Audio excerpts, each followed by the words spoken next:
But let me just start by saying today we are getting into such a great topic.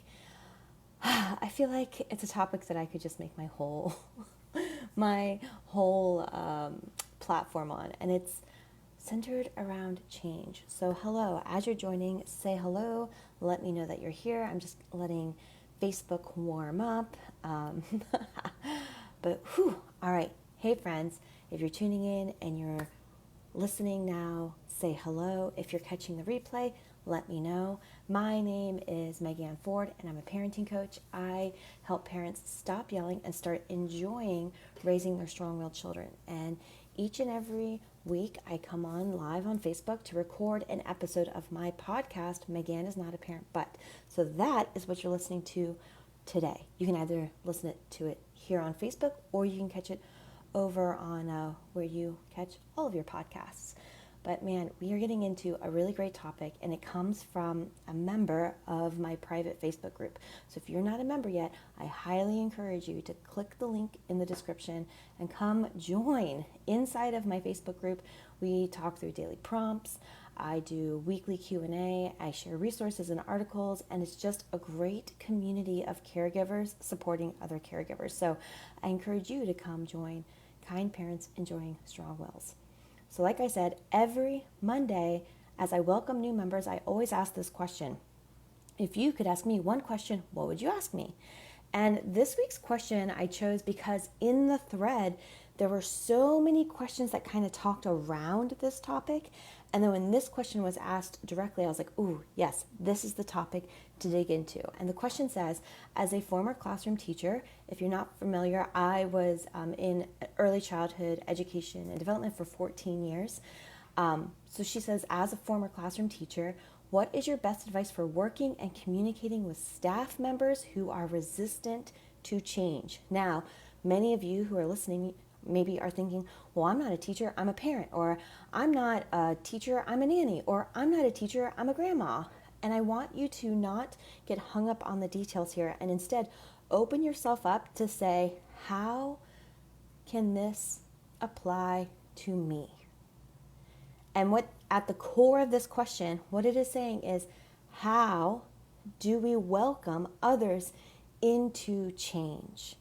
How, when change is presented and there's resistance met, no matter who the person is in front of us, how can we communicate and welcome them into the process of change? So I want you to strip down the details, right? We're not going to be talking about necessarily a principal or director to staff. We're going to be talking about two people facilitating change together. So I'm going to start off by saying we as a society and as people, and it's natural, we hold some really limiting beliefs about change that I just want to like rip off the Band-Aid right from the start and start talking through how we are going to start to shift those beliefs. So change, first and foremost, change requires us to look in the mirror first. That's probably one of the biggest mistakes I see. And parents come to me. How do I get them to do it? How do I change them? What will make them stop? What will make them start? And essentially what's saying is, how do I get them to do the thing outside? And instead, I want to flip it and invite you to say, who do I need to be? What is this requiring of me? Because change requires us to look in the mirror. And recently I had a friend, Stephanie, who shared with me, Megan, I said, well, I guess I'm just a triggering person. And she goes, Megan, you are a quite triggering person because you never give the easy answer. And I feel like, the easy answer would be me to come up and say, oh, you want to inspire change? Do these 3 things. And in all honesty, I'm not interested in inspiring change for like the honeymoon phase of those next 2 weeks. I'm interested in doing the deep belief shifting change that's going to make an impact in 20 years. That's the change I'm here to serve. That's the change that I'm here to talk about now. It's not surface level change. I can help you make surface level changes, but that is not going to be of service to you or the person who you are in a relationship with or the lifelong change that will sustain you. So the nitty gritty first limiting belief that we're going to shift is that change requires you to look in the mirror. If I'm trying to change someone else, the first person I have to change is me. What is happening here? What am I seeing? And who do I need to be to change? Because I'll say behavior is impacted by environment. And when we can change the environment, it'll change behavior.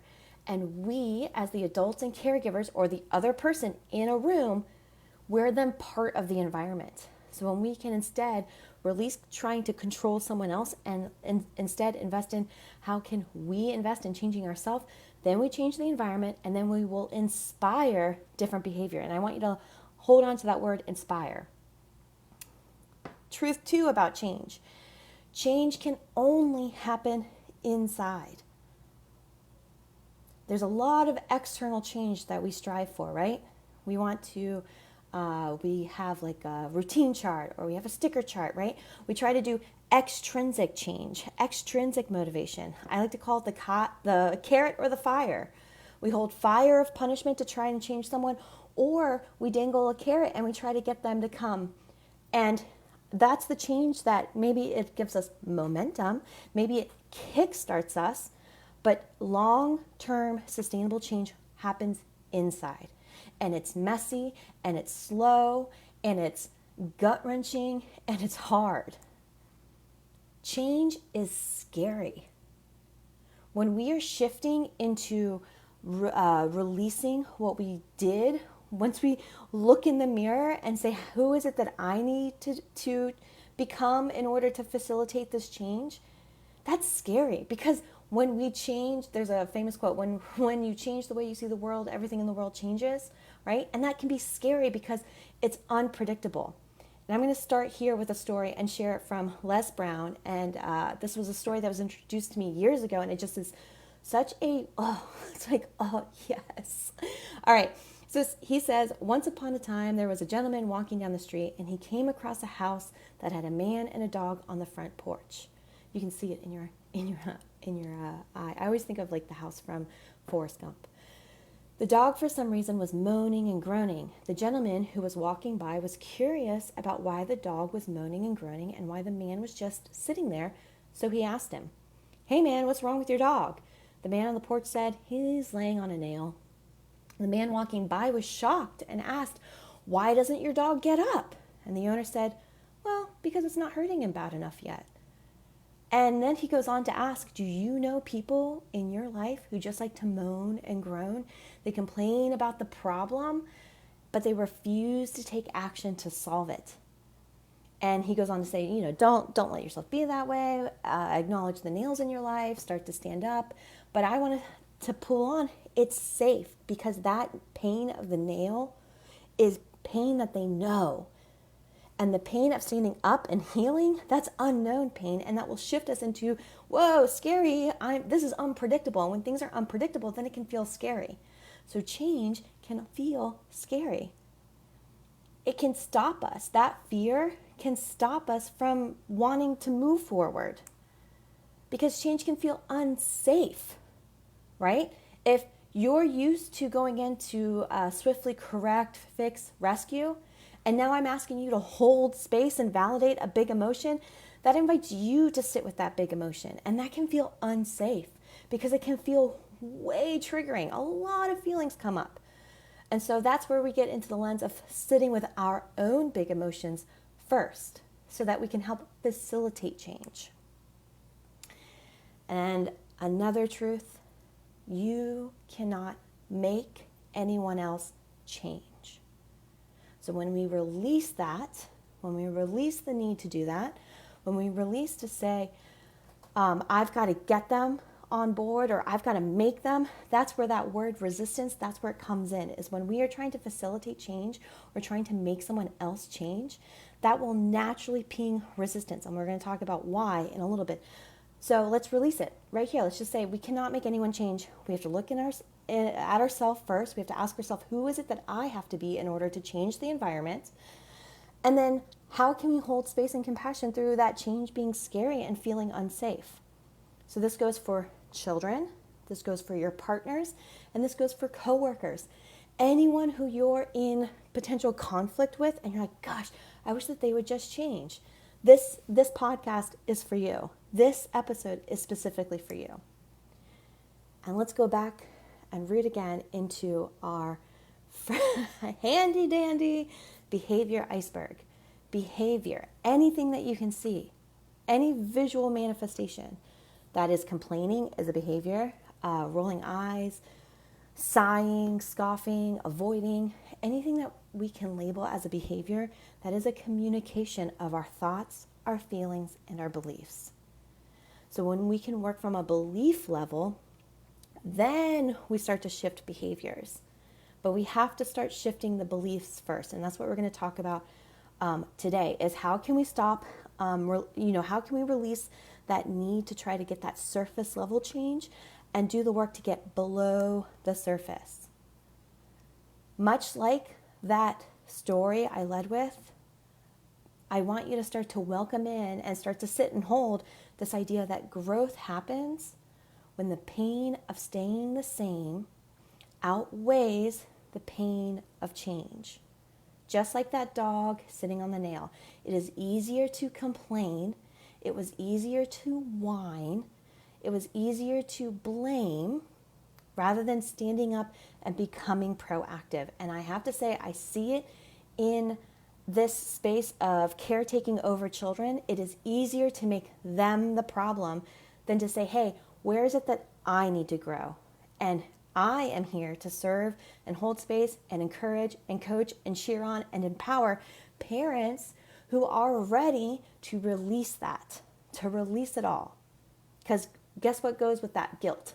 Guilt is gone. When we say, hey, what's happening here? How do I need to show up differently? Then we can release guilt. Then we can focus on empowering our mistakes. Then they become learning opportunities. Then we don't have to feel like, oh, I'm just such a bad person. I'm doing the best I can. It gives us that, all that weight can be released. When we start to say, that is too painful. It is weighing me down. I am ready to release it. It is no longer serving me or them. And then we can step into the opportunity. But here are 3 scary truths about change. Change requires us to confront ourselves. We have to confront all of the times that we've made a mistake or all the times that we've shown up less than. And we have to love ourselves through that process. We also have to confront how we were treated by people who are very close to us. We have to confront a lot of things, and that can feel scary, and that can feel unsafe, and that can feel like a lot of work. And so we'll go back to what we know is comfortable and safe. Another scary truth about change is that it will invite us to defend. And that, again, can feel very triggering and hard when we have to constantly be defending our actions. And I'll tell you what, I have been defending my actions probably since I was born. But the craziest things, 2 things that I have done that has drastically countered people's beliefs are, the first one is my husband and I, we share one vehicle, but before we bought this vehicle in 2016, we were 6 or 7 years, we were a car-free home. We lived in the city and we were bike commuters. And we lived in an apartment and it did not have laundry. And we lived about a mile away from a grocery store. And we would get asked all the time, how do you do laundry and how do you go grocery shopping? And I kid you not, there was a dad of one of my students in school asked me, what happens when there is a sale at Nordstrom? And I said, I guess I just don't go shopping at Nordstrom's. But it was so challenging to his belief because he believed that you had to have a car. And here I was presenting that I was living a happy, fulfilled, and joyful life without a car. And it was countering his beliefs. The other thing that I have to constantly be defending, less so now because I'm very well into it, is my sobriety. 3 years ago, Jason and I went to a Caps game and I got very sick. I didn't like it. I didn't like the feeling. And I finally was like, you know what? I'm done. I'm done trying to make this work for me. It's no longer serving me. And I had to give it up. And that was very challenging. It was very challenging when I would go out with other people because I was confronting them to their beliefs, right? It was not because I was an alcoholic. It was not because of any reason that they could justify. They just couldn't understand, why would you want to give it up? And when I would say it was no longer serving me, then they would start to judge, like, oh, well, you're judging me because I'm having a glass of wine. And I was like, I absolutely am not. I'm actually empowering you to listen to your body and make that choice. I'm not here to judge your choice. I'm here to say, this is mine. So it's constant defense, and that defense can feel heavy, and if we're thinking of it as taking it personally. The last scary truth about change is that we have to release that. We're going to have to confront, defend, and then release that it's not about us. Other people's opinions are not about us. Our opinion of ourselves sometimes isn't even it. So getting really rock solid in your beliefs and knowing that this change will serve you, and if it's not, then you can just start the process of growing all over again. So now shifting those 3 common truths, now we've set the prime, now we know that we have to change, now we know why it's scary, now we know some truths about change. Let's start to talk through and kind of tease out 3 common mistakes that I see people make when they're helping to facilitate change with someone else. And we're going to unpack these, but just to give you the brief overview, it's judge, force, and punish. So when I say judge, what I mean is we make judgments, right?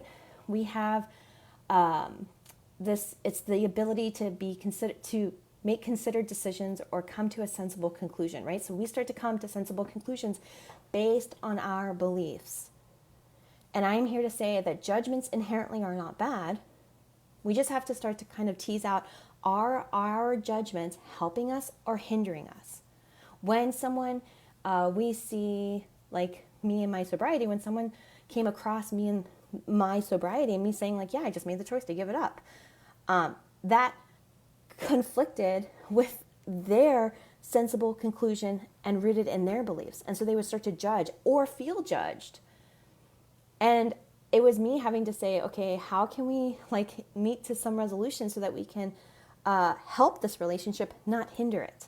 But we have to become aware of it, because many judgments are made on the unconscious level. Because judgments are natural. It's natural process to judge. It's natural process to start to try to make sense of what's happening in front of us. That's how our brains start to categorize, because our brains like easy. And so when we start to accue information and we start to categorize it and we start to judge it, that's so that we can have the path of least resistance the next time. Because we like what we know. We actually perceive it as safe and comfortable. But sometimes we think that it's safe and comfortable, but it's really us sitting on a nail. So when we can kind of become aware of it, kind of bring it in, and then start to assess it, then we can start to see big opportunities. We also judge because it helps us establish a sense of belonging. When we judge, we're actually self-selecting into our packs. It's to help develop a sense of belonging and community, which Alfred Adler says 2 of our main core needs as social creatures is a need for belonging and a need for significance, which is the need for attention or the need for power. So judgments, and when we categorize judgments, it helps bring us this sense of community. But here's where we get it wrong. It tends to separate us. And we start to build a hierarchy. We start to say, well, if I'm right, that means you're wrong. And then it just becomes a power struggle between. And what we're trying to do is get them to come onto our side because we think it's right. But what they're doing is trying to get us to come onto their side because they think it's right. And so when we can just become aware of aware of our judgments, then we can become aware of where are we trying to force someone to come on our side. When are we trying to say, you're wrong, I'm right, get over here? And this then starts to help us, like a way to start illuminate this is to start to become aware of our labels. And when I was thinking about labels, whenever I talk about labels, right? Labels, judgments, labels denote care needed. Labels invite us in to explore how we can show up to take better care. I am always reminded of this book, Read a Crayon Story, and it's written by a man named Michael Hall. And I actually reached out to him after I read this book because it really made a big impact. But the whole story in a gist is this blue crayon that was mislabeled red. And you can read the story and you start to see all the points of resistance in this crayon's life. All of the labels and judgments that are placed on this crayon that hinder the relationship. And it took one person, one thoughtful, curious caregiver, to invite in a new belief, and then this crayon flourished. I highly encourage you, if you haven't read this yet, or if you're not familiar with the story, I encourage you to go and get it. You can check it out from your library and read it.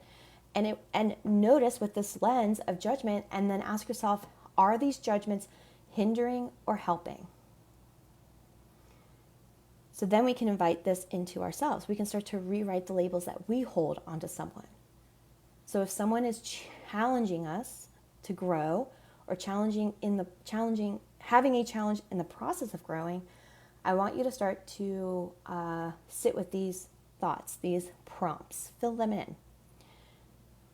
Let's bring awareness to when we're saying things like, they are so what? They're being so obnoxious. Obnoxious is a label. Obnoxious and how we respond to the label of obnoxious can either help the relationship or hinder the relationship.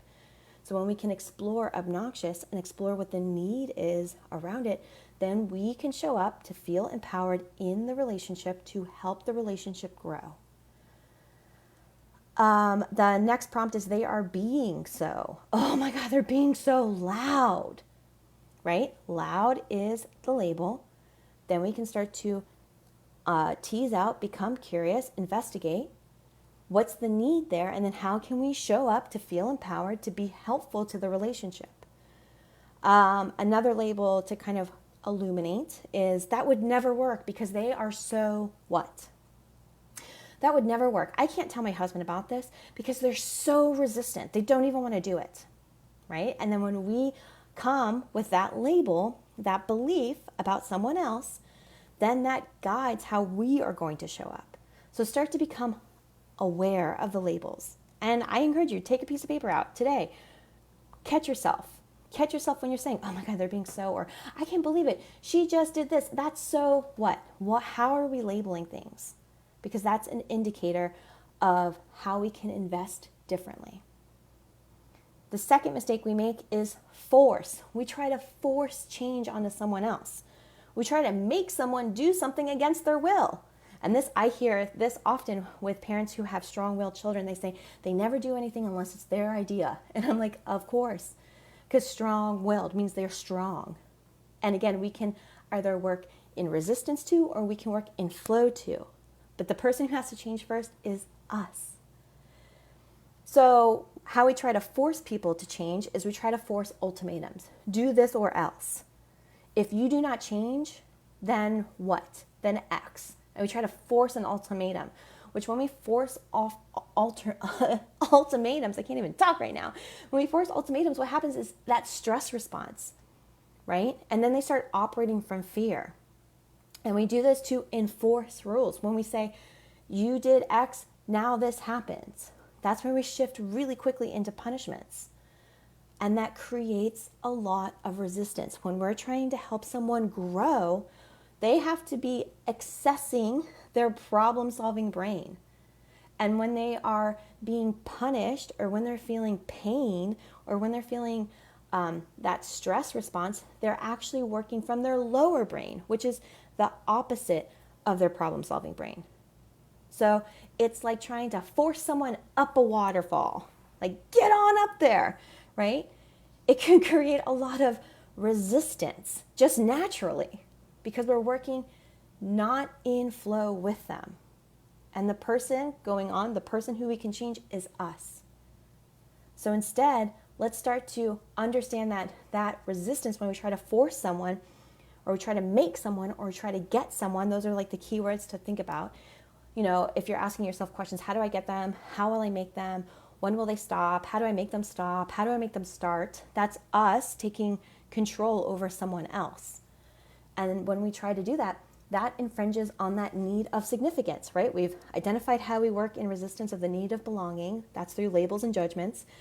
And then the need of significance, that's when we start to force or try to take choice and autonomy away from someone else.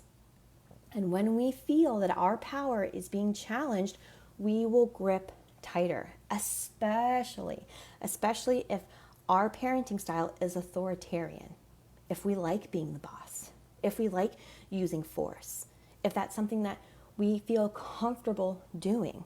It can feel very disarming and very uncomfortable asking an authoritarian parent to validate feelings, to allow boundaries to be tested. That's where they are going to start to grip tighter and fail to release. And that's from shifting the belief that power is not a finite resource. We don't have to have power or don't have power. Power is not something you either have or don't have. It's actually a resource to be shared. And then when it's shared, it can grow. And this helps kind of like the next layer down for taking it all down in layers is to ask yourself, am I being a boss or am I being a leader? And how we can identify is if no one knew, would they still listen to you? So if they were never going to be caught, right? If you ask someone to do something like turn in this paper or make sure this task is done or clean up your room or don't eat cookies before dinner, will they listen to you when no one is looking and when no one would find out? That will help you very clearly discern whether you have boss energy or leader energy. A leader does what it says it leads. It doesn't take control over someone. It leads the path. It invites them to come and follow. Boss is boss. And I like to think about it in this framework as the boss is the top of the triangle disseminating down, right? And what this is coming from is a fear and the belief that the person under them is incapable. So they take on all of the responsibility. I have to make you do the thing. I have to be the person over you. I'm the only person responsible for this. I actually take away your sense of capability. And then I hold it. And that's where things like martyrdom comes into play, where if I don't do it, then it doesn't get done. Or I have to be the person to do it because it's easier for me to do it because they won't do it perfectly. So I take it over. And that is stemming from a fear-based belief. Again, like I said, I'm not just operating from the surface level. I'm inviting you to get down below the surface, do some shifting of beliefs. Versus a leader, they are leading. They are sharing ideas. They are on the same level. They invite people in. They start to build the sense of capability. They start to say, wow, that was a clever idea. How can we make it work? Wow, did that work? If not, what needs to be changed? So they're bringing people in to help create a boundary of accountability without taking control over people. And they invite them in to problem solve. And problem solve is the process of finding solutions to difficult or complex issues. So this is, again, identifying that belief that mistakes are not moments to punish, but instead opportunities to inspire and learn from. So instead of forcing people to do the thing, release and take control over the environment, set up boundaries, share open and honestly, invite into the problem-solving community so that you're doing it together. And the last thing that we're going to unpack is that we punish. And when we talk about punishment, what this means is to inflict a penalty or sanction on someone as retribution for an offense, especially a transgression of a legal or moral code. That is the literal definition of punish. And I want you to think about legal. Maybe you're not the law, but in your house, maybe there's a law. Maybe in your house, there's a moral code. And when people break that, when your staff breaks it, when your coworkers break it, when your partner breaks it, when your children breaks it, whatever that moral code is, we then shift into punish. We take something away. We write them up.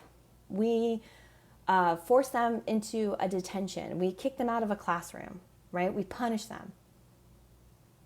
We say, you did this, now you deserve this, right? We try to get them back, which if you want to learn more about that, I encourage you to dig into,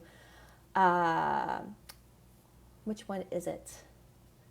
I think it's season 4, episode 4, about 3 things I wish all parents knew. I think it was last week's episode. But the outcomes of punishment is not growth. It's not change, at least in a positive sense. What the outcomes of punishment are rebellion, revenge, resentment, retreat. And if you want to learn more about this, season 1, episode 3 is episode 6 is the outcomes of punishment. I dig way into these there. So instead, let's start to kind of address this idea from this model of identifying the beliefs. Like I said on the earlier slide, the belief that the boss holds is that the staff or people below them are incapable.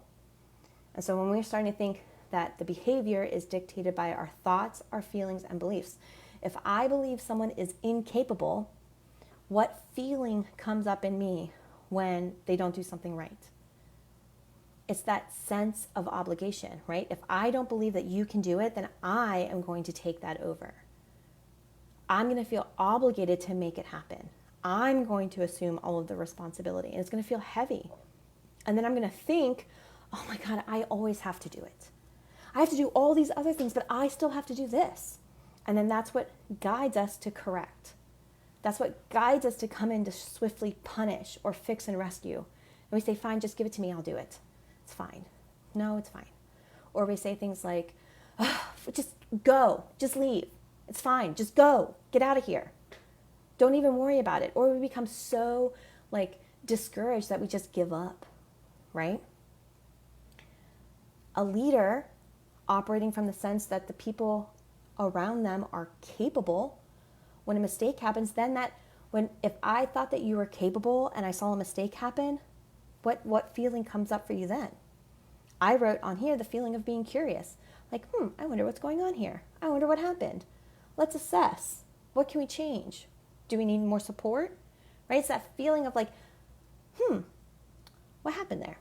And then it's the thought, how can I help? How can I help you? How can I help us? What needs to change? What needs to happen? And then that's what naturally leads us into problem solving together. Again, let's shift this into not just boss and leader, but mistakes. If I believe that a mistake is bad, if that's what I think, making mistakes are what? That's how you kind of illuminate where your beliefs are. Making mistakes means that what? And if I think that making mistakes are bad or a sign of failure, and if I think that failure is bad, then when I happen upon making a mistake, which happens because we're human, that's going to pick up a lot of anger. I'm going to be angry about that mistake. And I'm going to think, not again. Gosh, how many times have I told you? Just stop it. Right? We say these things out of this feeling that we are feeling from our belief around the circumstance. And then that's when we go shift really quickly into punish. But what we try to do is just change it from that surface level, right? We just try to be fine, I'm going to support. Fine, I'll listen to you. I'll validate the feelings. I'll connect first, Megan. I'm listening to you, right? And when we just try to change it from a surface level, then when our children or coworkers or partners make mistakes, then we work in resistance to by supporting, right? We're working in resistance to our belief. So if I'm still holding on to the belief that a mistake is bad, I'm going to still feel that anger, and then I'm going to try to repress it or suppress it, kind of compartmentalize it away. I don't feel angry as my vein in my forehead is popping out and literal steam is coming out of my ears. I'm still thinking, oh my God, how many times do I have to do this? But then I'm trying to be supportive. Do you see how the resistance starts to come in? That's how that we welcome in that resistance, and then we just stay stuck on that nail. versus shifting from below. A true belief shift is if I see mistakes as opportunities to learn, then again, I start to become curious when I face a mistake. Wow, that didn't happen like how I thought it was going to happen. What needs to change here? Then I start to think again, how can I help? And maybe it's how can I help myself? If I'm making parenting mistakes, or if I'm making boss choices instead of leader choices, and it's bringing in a lot of resistance, then I can start to say, how do I need to help myself? Who do I need to reach out for help? Because then that naturally leads us into that support behavior. Then we're working in flow. And that's when I hear parents say, oh my gosh, it just feels so much better. Wow, we're still having conflict. They're still saying no, but we're able to move through it. And that's because I've shifted beliefs. We've shifted below the surface. Now the work that we're doing has intention and purpose. Then the growth, then we feel like, oh my gosh, why have I been sitting on this nail the whole time? Let me stand up. Now I feel supported in moving forward, in healing and growing. Now I have a plan. And that leads into problem solving. Building the skill, not only for you, but for your children, for your partner, for your staff, for your coworkers. That's when we start to shift. Instead of focusing on effort, we start to focus on effort instead of outcome. That's where I say wins are any movement forward. It's not about outcome or perfection. We then start to offer support to do with them, and we don't take over, right? A boss takes over. Boss energy takes over because we feel like they're incapable. Instead, we hold that space. We start to ask open-ended questions. How can I help? What would help look like? What would you change differently for next time? What do we need to do instead? How did that work out for you? Then we start to build plans and test ideas. We reflect on possible outcomes, and we focus on allowing natural consequences. That's when we start to shift away from taking ownership and control over someone else's growth, and we start to release it. That starts to aid in this process. But first, we have to pull back again, circle it all back, tie it up with a nice little bow. That change first starts by us looking in the mirror. If we are wanting to inspire change, we have to start to assess what beliefs do we hold on to? Where are we resistant in ourselves? Where are we wanting to blame, shame, label, judge, force someone else, punish someone else to change without doing the internal work ourselves first? And then let's start there. Because change is inevitable. Growth is optional. That's a quote by John C. Maxwell, and I love it so much. Change is inevitable. Change happens with time. Time facilitates change, right? It's this evolution, this growth. This transformation. Change will always happen, but growth, taking ownership, being conscious, being aware, growth is optional. How many times have you been with someone and you're like, wow, they haven't changed in years? Or we say, that's just how they are. Like we don't require that of them because that's just how they are. In teacher world, we say they're old school, right? We label them, and then when we label them, it's essentially because we've given up on trying. We can't even help them. We can't. We take ownership. We can't even make them do it, right? We say, oh, they're just old school. Or, oh my gosh, another teacher one is, oh, they just have a different style. Those are like the teacher keywords. Oh, they just have a different style than you. And really what they're saying is, yeah, things are changing, but they're not part of it. They're not on the board. Oh gosh, this is another, they're hitting me now. Another teacherism. You're either on the bus or off the bus. And Simon Sinek so beautifully says, it's not them. It's not the participants on the bus. It's the bus that has to change, right? To facilitate and help support the people who are getting on the bus. But I can't tell you how many directors, you're either on the bus or off the bus. And it's fine if you're off the bus if this is not the right bus for you, right? And that's an ultimatum. You're either with us or against us. And that's a very limited way of thinking. Versus saying like, hey, how can we work together to problem solve through this because we're sharing a goal? We're here together. We're actually forming this together. I'm going to get off my little soapbox. And just to dovetail it all back, that's why I developed the CLEAR method. The CLEAR method stands for connection, limits, empowerment, accountability, recovery. It is all about digging into solving conflict together with equity, not inequality, but equity. Having shared mission, values, and purpose together. I know you might be thinking now, I just wish it was just an easy thing, Megan. But if it was easy, it wouldn't be for me. I'm here to dig in, to look at the mirror, to face those big moments, face those big triggers. So if in listening to this, if those big feelings came up for you, let me know in the chat. Let me know how I can support you. If you're ready to do this, like, reach out, come join the group.